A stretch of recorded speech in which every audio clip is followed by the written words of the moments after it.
William Clair, Lieutenant Commander, U.S. Navy Reserve. Learning the trade of being a case officer. Well, there are three parts to it. There's the most important part is the tradecraft part, which is how do you recruit agents, and how do you handle agents, and how do you work with confidential sources. The second part, which is the toughest part, is and how do you report all this, right? How do you take the raw product and convert it into a piece of intelligence, right? And the third part is how do you work undercover? How do you maintain two separate identities, and how do you function as a citizen, being one person but yet another person, and sort of a split personality. It's very difficult as a young officer, but as you eventually become used to this kind of thing, it sort of becomes second nature.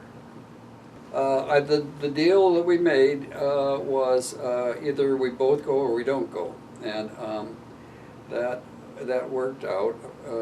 Things are much different now when these young officers are guaranteed a tour in Iraq and a tour in Afghanistan, and they're all 18-month separated tours. In my day, it was 18 months in Vietnam, and that was the only really separated tour.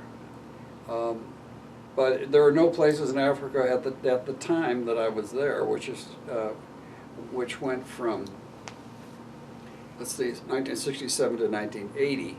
There were no areas where it was separated tour or no families allowed.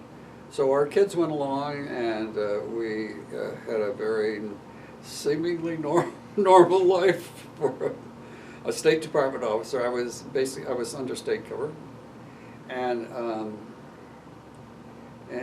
we all laugh and joke about the situations that happened to us.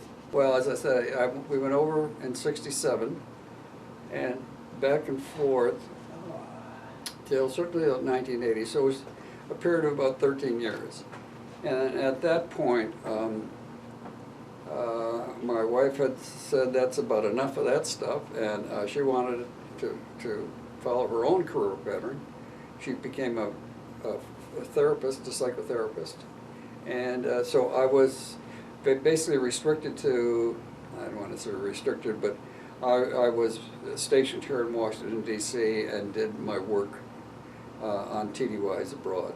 And so for the remaining probably 10 or 12 years, we were assigned to Washington or close by, and I did whatever work I did overseas on a short-term 2 or 3 week basis.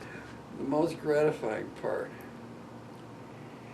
at the time, I can say at the time we were working seriously with a lot of the freedom fighter organizations and working for their independence, and it was pretty interesting to watch them grow and develop.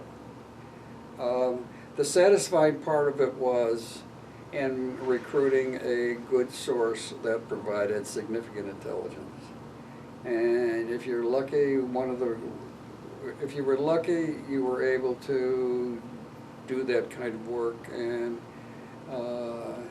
it's this unusual business because no one knows except 2 or 3 people what you're doing, but that's the recognition that you get from 2 or 3 people.